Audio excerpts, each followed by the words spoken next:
Assalamualaikum warahmatullahi wabarakatuh. Ya, kami izin mempresentasikan dari kelompok 6 tentang materi tantangan penegakan hukum dan HAM di Indonesia. Di sini kami di sini ada teman-teman saya, ada Mas Ketua Kelompok yaitu Rafif, ada Alia, ada Euriko, ada saya, Istuati, dan Yosi. Next.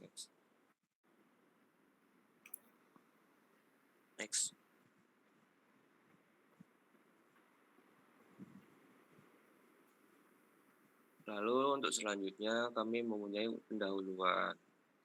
Yang pertama, penegakan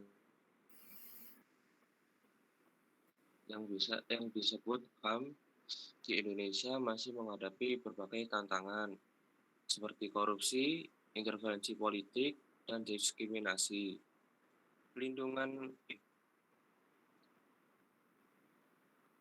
Meskipun pemerintahan telah melakukan berbagai upaya seperti reformasi lembaga hukum dan penyediaan bantuan hukum gratis, masih banyak kasus pelanggaran HAM yang belum terselesaikan secara adil. Sebagai negara hukum, Indonesia harus memastikan bahwa hukum berjalan secara transparan dan tidak berpihak. Tantangan utama meliputi lemahnya perlindungan bagi korban, kurangnya kesadaran masyarakat, serta masih adanya intervensi dalam sistem peradilan. Oleh karena itu, edukasi dan penguatan hukum perlu ditingkatkan agar masyarakat lebih sadar akan hak-haknya serta mampu berperan aktif dalam menegakkan keadilan. Next.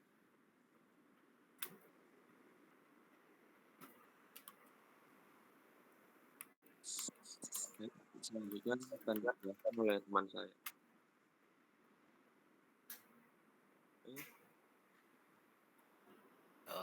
Baiklah, saya di sini menjelaskan tantangan penegakan hukum dan HAM. Yang pertama, ada penegakan hukum. Tantangannya mencakup korupsi dalam sistem hukum, intervensi politik dan kekuasaan, dan terakhir kurangnya profesionalisme dan etika aparat hukum. Yang kedua, tantangan dalam perlindungan HAM. Ada 3 juga. Yang pertama yaitu lemahnya implementasi kebijakan HAM. Yang kedua, ancaman terhadap kebebasan berpendapat dan pers. Dan yang ketiga, ketidakadilan bagi kelompok rentan.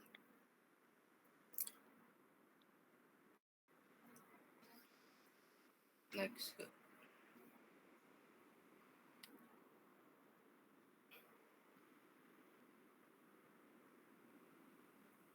Baik, yang selanjutnya yaitu upaya negara melindungi HAM. Pemerintah Indonesia telah mengambil berbagai langkah untuk melindungi hak asasi manusia dan memastikan keadilan bagi seluruh warga negara.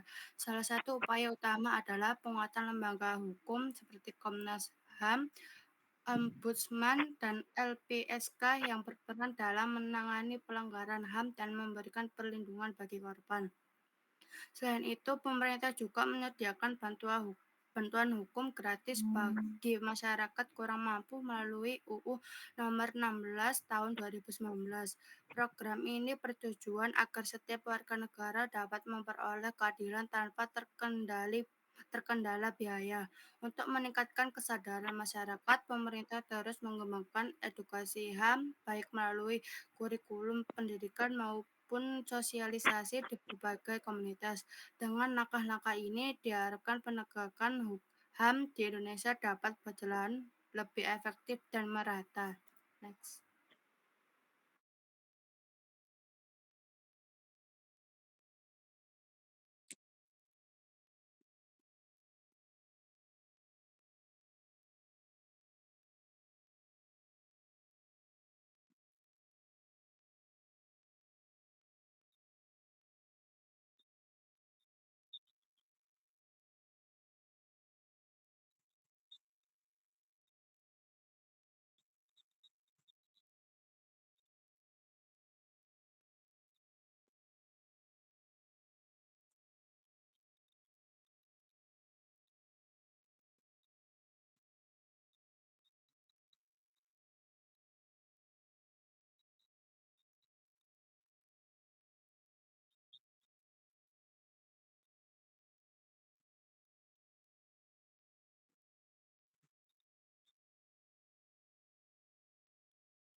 Di sini saya akan menjelaskan rekomendasi dan solusi.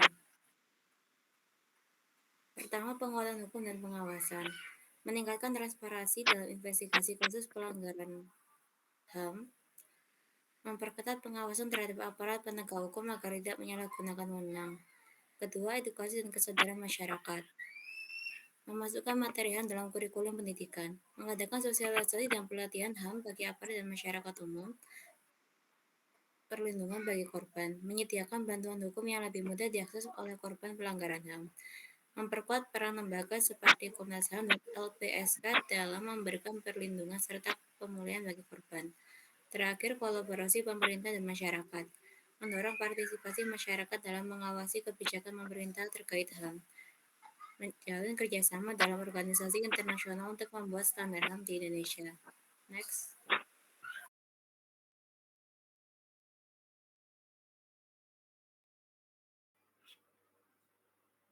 Di sini ada kesimpulan, pelanggaran HAM masih menjadi tantangan besar di Indonesia, seperti yang terlihat dalam kasus penyiksaan di Kampung Bajo. Meskipun pemerintah telah berupaya melindungi HAM melalui berbagai kebijakan dan lembaga seperti Komnas HAM, masih banyak kasus yang menunjukkan lemahnya penegakan hukum dan perlindungan terhadap korban. Penyalahgunaan wewenang oleh aparat, penggusuran paksa, serta diskriminasi terhadap kelompok tertentu menjadi bukti bahwa HAM belum sepenuhnya dihormati dan ditegakkan secara adil. Upaya yang telah dilakukan pemerintah seperti penguatan hukum, penyediaan bantuan hukum gratis, dan edukasi HAM perlu terus ditingkatkan agar dapat berjalan lebih efektif. Selain itu, perlu adanya transparansi dalam investigasi kasus pelanggaran HAM serta sanksi tegas bagi pihak yang bertanggung jawab. Masyarakat juga memiliki peran penting dalam mengawal penegakan HAM dengan meningkatkan kesadaran dan partisipasi dalam pengawasan kebijakan pemerintah. Dengan adanya kerjasama antara pemerintah, masyarakat, dan lembaga HAM, diharapkan keadilan dapat ditegakkan dan setiap warga negara dapat merasakan perlindungan hak asasi yang seharusnya dijamin oleh negara. Reformasi dalam sistem hukum dan peningkatan kesadaran kolektif menjadi kunci dalam menciptakan lingkungan yang lebih adil dan menghormati hak asasi manusia di Indonesia.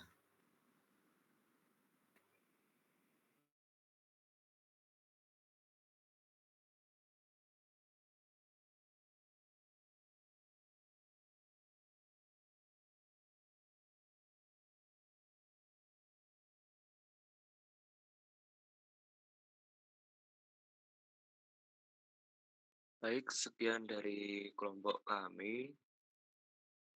Apakah ada pertanyaan yang mau ditanyakan?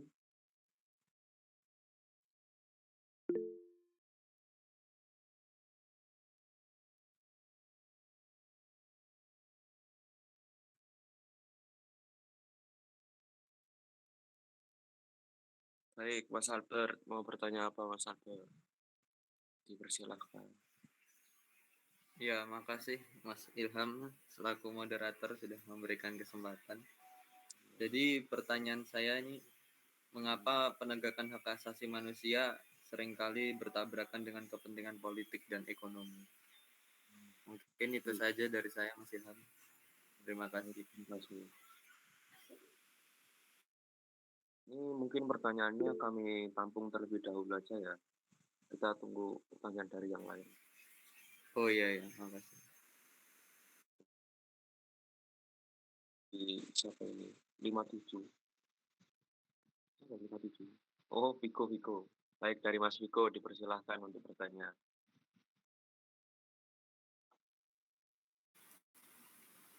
Halo, tes. Ya, halo. Baik.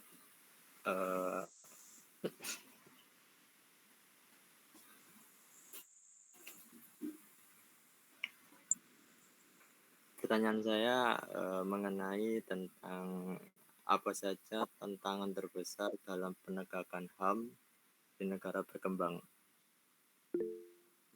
Baik. Sudah. Sudah Mas Ilham, itu saja pertanyaannya. Terima kasih. Untuk selanjutnya apakah itu pertanyaan? Oke, Mas Afrizal, dipersilakan pertanyaan. Tes. Ya, Pertanyaan dari saya yaitu bagaimana hubungan antara kebebasan berpendapat dan hak asasi manusia? baik. Terima kasih Mas Afrizal atas pertanyaannya. Satu lagi, apakah ada yang bertanya?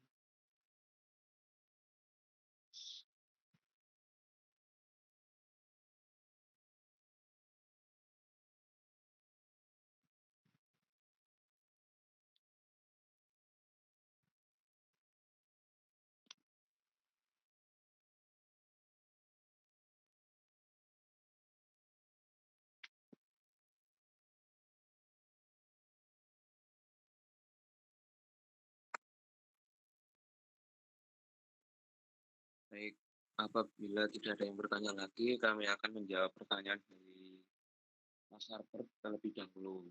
Dipersilakan untuk kelompok saya.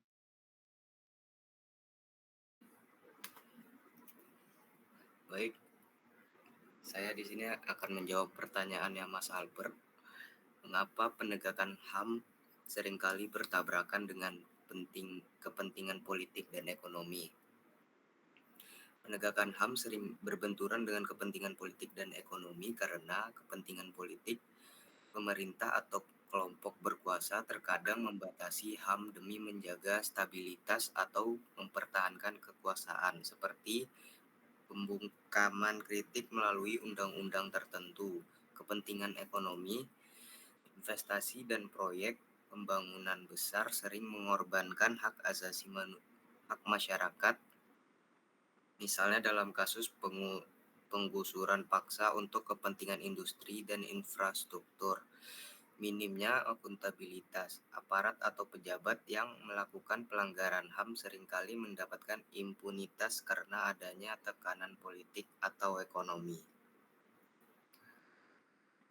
Bagaimana Mas Albert? Apakah sudah puas dengan jawabannya?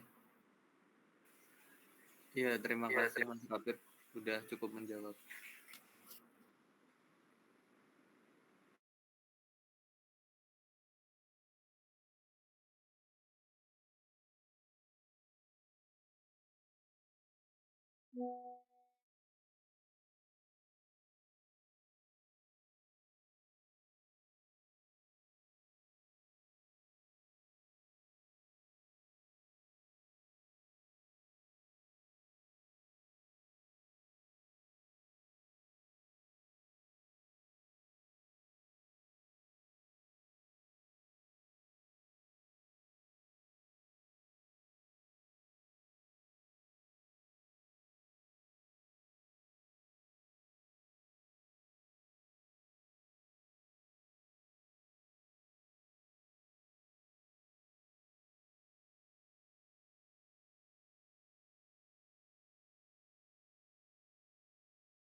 Di sini saya akan menjawab pertanyaan Mas Viko.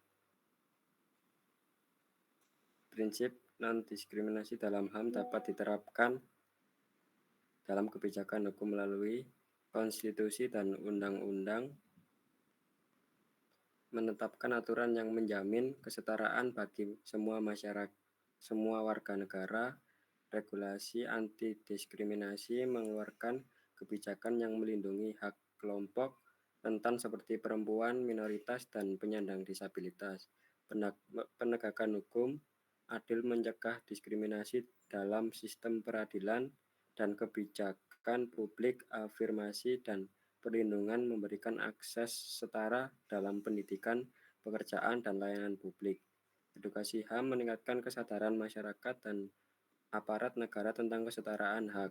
Dengan langkah-langkah ini, negara dapat memastikan semua individu mendapatkan hak yang sama tanpa perlakuan diskriminatif. Apakah sudah menjawab, Mas Viko? Sudah menjawab, Mas Yosi. Oke, terima kasih.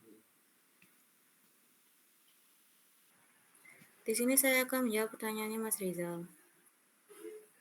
Kebebasan berpendapat adalah salah satu hak fundamental dalam HAM karena menjamin hak setiap individu untuk menyuarakan opini tanpa takut represif sesuai dengan Deklarasi Universal HAM pasal 19. Memungkinkan transparansi dan akuntabilitas pemerintah, terutama dalam mengkritik kebijakan yang merugikan masyarakat. Mendukung demokrasi karena kebebasan berpendapat memungkinkan masyarakat berpartisipasi dalam pengambilan keputusan. Namun di banyak negara, kebebasan berpendapat masih dibatasi dengan alasan keamanan nasional atau ketertiban umum yang sering kali digunakan untuk membuka kritik terhadap pemerintah. Apakah sudah menjawab? Sudah menjawab, terima kasih.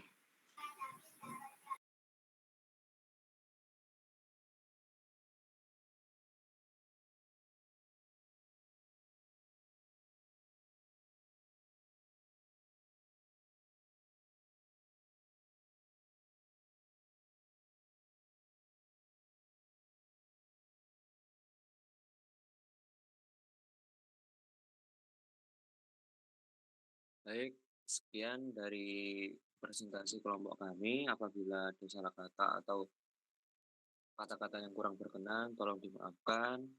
Assalamualaikum warahmatullahi wabarakatuh.